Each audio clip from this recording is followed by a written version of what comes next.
नमस्कार, आप देख रहे हैं न्यूज़ पीआर। रिया सिन्हा आपके साथ है। आज 24 अगस्त है और इस वीडियो में हम चर्चा करेंगे देश दुनिया से प्रकाशित होने वाली वैसी खबरों का, वैसी समाचार पत्रों का जिनका सीधा संबंध आपसे और हमसे है और हम रोज़मर्रा की ज़िंदगी में ऐसी खबरों को जानना चाहते हैं। सबसे पहली खबर, वित्त मंत्री सीतारमण ने जारी की योजना, सरकारी संपत्तियों से 6 लाख करोड़ रुपए जुटाएगी सरकार। केंद्रीय वित्त मंत्री निर्मला सीतारमण ने सोमवार को 6 लाख करोड़ यानी कि 81 बिलियन डॉलर की राष्ट्रीय मौद्रीकरण योजना एनएमपी की घोषणा की है। इसके तहत रेलवे, बिजली से लेकर सड़क जैसी अलग अलग बुनियादी ढांचा क्षेत्रों में संपत्तियों का मौद्रीकरण किया जाएगा। उन्होंने स्पष्ट किया कि संपत्तियों के मौद्रीकरण में जमीन की बिक्री शामिल नहीं है और यह मौजूदा चालू संपत्तियों यानी कि ब्राउनफील्ड संपत्तियों के मौद्रीकरण से संबंधित है। मौद्रीकरण के लिए सड़क, रेल और बिजली जैसे शीर्ष क्षेत्रों सहित 20 से अधिक अलग अलग क्षेत्रों में परियोजनाओं की पहचान की गई है। सीतारमण के साथ मौजूद नीति आयोग के सीईओ अमिताभ कांत ने कहा है कि एनएमपी के तहत 20 से ज्यादा संपत्तियों को श्रेणीबद्ध किया जाएगा। अगली खबर, संपादित वीडियो चलाने वाले चैनल अब कह रहे अमित मालवीय ने ट्वीट किया था। उत्तर पूर्वी दिल्ली में हुए दंगे के सिलसिले में गैर कानूनी गतिविधियों यानी कि रोकथाम अधिनियम के तहत गिरफ्तार किए गए जवाहरलाल नेहरू विश्वविद्यालय के छात्र नेता उमर खालिद ने सोमवार को दिल्ली की एक अदालत में कहा कि पुलिस के दावों में कोई विरोधाभास है। खालिद के अधिवक्ता त्रिदीप पैस ने अदालत से कहा कि खालिद के भाषणों का संपादित रूप कुछ समाचार चैनलों ने प्रसारित किया और बाद में चैनलों ने यह दावा किया है कि इसे उन्होंने भाजपा आईटी सेल के प्रमुख अमित मालवीय के ट्वीट से लिया था। खालिद और कुछ अन्य लोगों के खिलाफ गैर कानूनी गतिविधियां अधिनियम के तहत मामला दर्ज किया गया था। उन पर फरवरी 2020 में हुए दंगे की साजिश रचने का आरोप लगा था।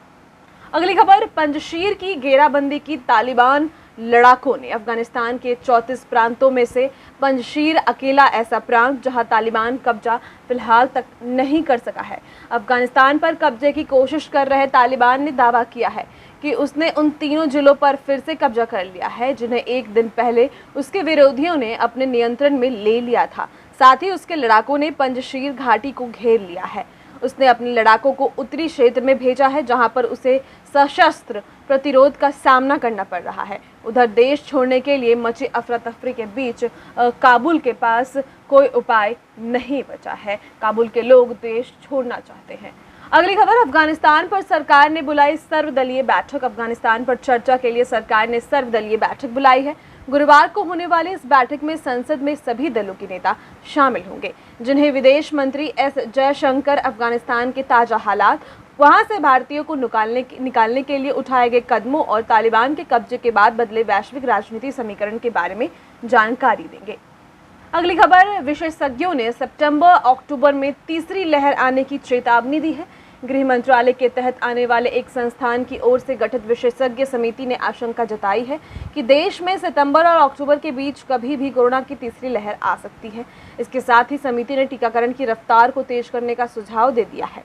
राष्ट्रीय आपदा प्रबंधन संस्थान की ओर से गठित विशेषज्ञ समिति ने यह भी कहा है कि बच्चों को वयस्कों के समान जोखिम होगा। बड़ी संख्या में बच्चे के संक्रमित होने की स्थिति में बाल चिकित्सा अस्पताल, डॉक्टर और उपकरण जैसे वेंटिलेटर, एम्बुलेंस आदि की उपलब्धता मांग के अनुरूप नहीं हो सकती है। अगली खबर, पीएम ने जातीय जनगणना की मांग नकारी नहीं। मुख्यमंत्री नीतीश कुमार ने कहा है। जातीय जनगणना को मांग को लेकर बिहार के मुख्यमंत्री नीतीश कुमार ने सोमवार को राज्य के 10 राजनीतिक दलों के प्रतिनिधिमंडल के साथ प्रधानमंत्री नरेंद्र मोदी से मुलाकात की।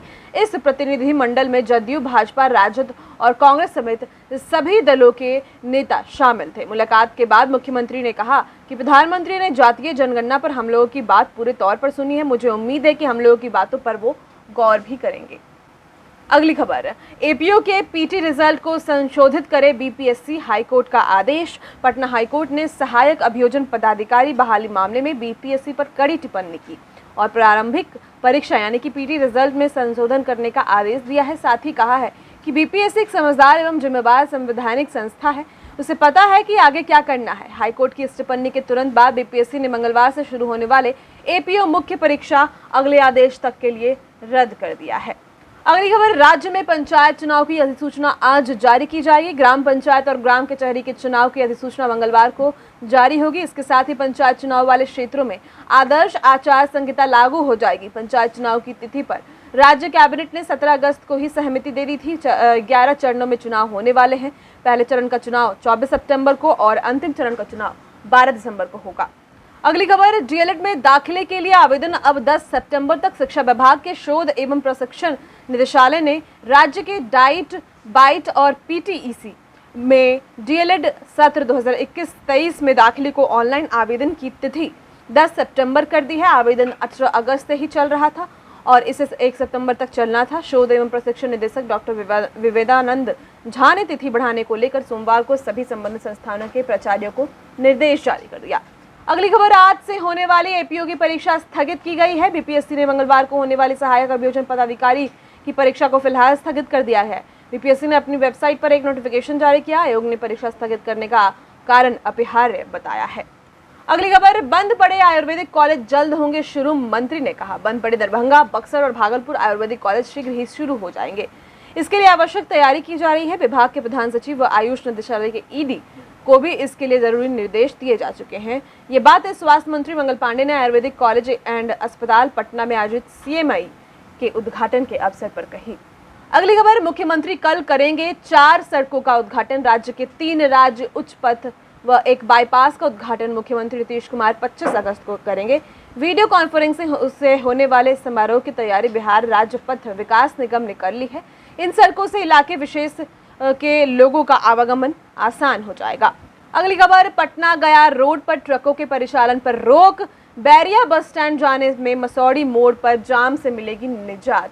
पटना गया रोड पर ट्रकों के परिचालन पर रोक लगा दी गई है। सोमवार को समीक्षा बैठक के दौरान डीएम डॉक्टर चंद्रशेखर सिंह ने फतुहा, दनियावा, बेलदी, रिचक, संपतचक होते SH1 से पटना गया रोड में आने और जाने वाले सभी ट्रकों के परिचालन पर पूर्ण रूप से रोक लगाने का आदेश दिया है। यह आदेश 23 अगस्त की रात से अगले आदेश तक प्रभावी रहेगा। उन्होंने कहा है कि ट्रक चालक टोल टैक्स बचाने के लिए फतुहा, दनियावा, बेलदारी चक, संपतचक होते SH1 के माध्यम से पटना गया रोड का उपयोग कर रहे हैं। 31 जुलाई से पाटलिपुत्रा बस टर्मिनल बैरिया से 24 घंटे सभी रूट के लिए राज्य स्तरीय और अंतर्राज्यीय सभी बसों का परिचालन किया जा रहा है।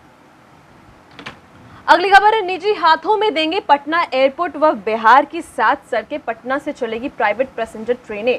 केंद्रीय वित्त मंत्री निर्मला सीतारमण ने सोमवार को national monetization pipeline NMP launch की। इसके तहत विभिन्न क्षेत्रों की सरकारी संपत्तियों में हिस्सेदारी बेचकर या संपत्ति को लीज कर देकर कुल 6 लाख करोड़ रुपए जुटाने का लक्ष्य है। वित्त मंत्रालय ने सोमवार को इसका पूरा खाका पेश करते हुए बताया कि लीज पर देने की प्रक्रिया 4 साल यानी कि 2025 तक चरणबद्ध तरीके से चलेगी। और इसमें बिहार में क्या है तो 2023 में पटना एयरपोर्ट को लीज पर देने से मिलेंगे 1000 करोड़।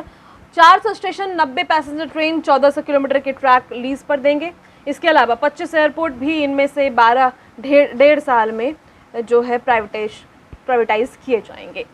अगली खबर, हाजीपुर में केंद्रीय मंत्री पारस का हुआ विरोध, मोबिल फेंका गया। समर्थकों की गाड़ियों पर लगा झंडा भी नोच कर फेंक दिया गया। केंद्र सरकार में मंत्री बनाए जाने के बाद पहली बार अपने संसदीय क्षेत्र हाजीपुर पहुंचे पशुपति कुमार पारस को हाजीपुर में भारी विरोध का सामना करना पड़ा। पटना से हाजीपुर के लिए चलने के बाद टोल प्लाजा से अपने काफिला के साथ कुछ आगे बढ़ी थे कि चौरसिया चौक के निकट पूर्व से मंत्री का इंतजार कर रहे। पिछले दिनों पार्टी में हुए टूट के विरोध स्वरूप कार्यकर्ताओं ने मंत्री के काफिले पर जला हुआ मोबिल फेंककर जबरदस्त विरोध कर दिया। जला हुआ मोबिल के छोटे छींट मंत्री पशुपतिनाथ पारस के कपड़ों पर थोड़ा सा गिरा, लेकिन उनके गाड़ी और गाड़ी के साथ चल रहे अन्य कार्यकर्ताओं का पूरा कपड़ा बर्बाद हो गया। अगली खबर, 27 अगस्त तक राजधानी समेत पूरे राज्य में बारिश होने की संभावना जताई जा रही है। पटना में 2 दिन तक मौसम शुष्क रहने के बाद सोमवार को रुक रुक कर पूरे दिन बारिश हुई। बारिश का यह सिलसिला 27 अगस्त तक जारी रहने की संभावना बताई जा रही है। मौसम विभाग के मुताबिक ट्रफ रेखा बीकानेर, दिल्ली, बरेली, गोरखपुर, दरभंगा, जलपाईगुड़ू होते असम तक जा रही है। इसके साथ ही चक्रवाती हवाओं का क्षेत्र बिहार, झारखंड होते पश्चिम बंगाल तक बना हुआ है। इसके प्रभाव से 27 अगस्त तक बिहार के उत्तरी हिस्से में अधिकांश जगहों पर 9 से 30 mm तक बारिश होने के आसार हैं। आज के लिए बस इतना ही। तमाम और भी खबरों के लिए आप दिन भर न्यूज़ पीआर के साथ बने रहें। समाचार पत्रों की खबर हर सुबह हम आपको सुनाते हैं। फिलहाल इस वीडियो में इतना ही। धन्यवाद।